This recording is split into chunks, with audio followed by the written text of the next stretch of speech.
It was our wedding anniversary when my husband's high school sweetheart posted a sonogram picture on her social media, with her captioning a public thank you to my husband.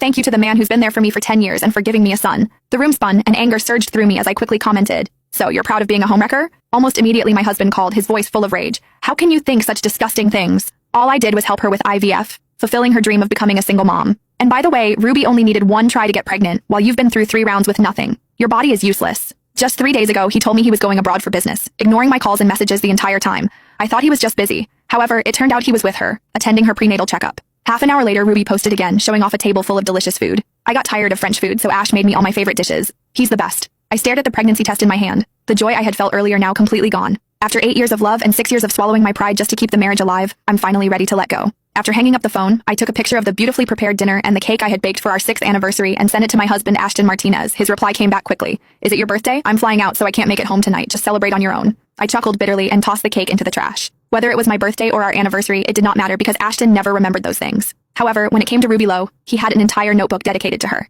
He had been keeping notes of her life since high school. I glanced at the pregnancy test results on the table and quietly put them away. I had planned to surprise Ashton with them over dinner tonight, but now it seemed pointless. We had been married for 6 years without any kids. I had gone through 3 rounds of IVF, each one more painful than the last, and they all failed. I had almost given up hope this time when, to my shock, I found out I was pregnant. Yet before I could even be happy about it, I saw Ruby's post on social media. For all I knew, she might have done her IVF on the same day, using my husband's sperm, and here I was, the fool, kept in the dark, oblivious to everything. I pulled the food toward me even though I had no appetite. For the sake of the baby, I forced myself to take a few bites. However, the moment the smell of the meaty steak hit me, I doubled over, violently nauseous. The retching would not stop, and with each heave, the pain in my lower abdomen grew sharper. Suddenly, I felt a warm, wet sensation between my legs. Glancing down, I saw small spots of blood seeping through my pants. Panic gripped me.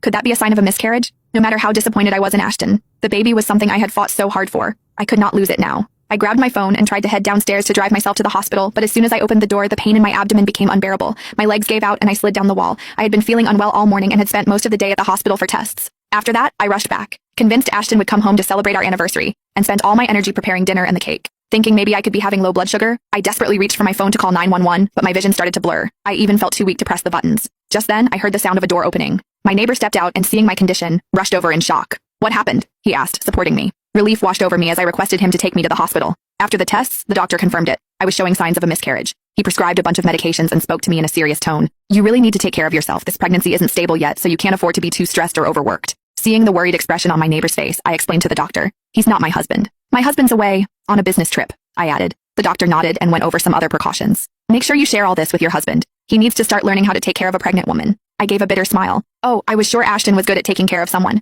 It was just a pity it was not me. As I was told I needed to be hospitalized for a few days to stay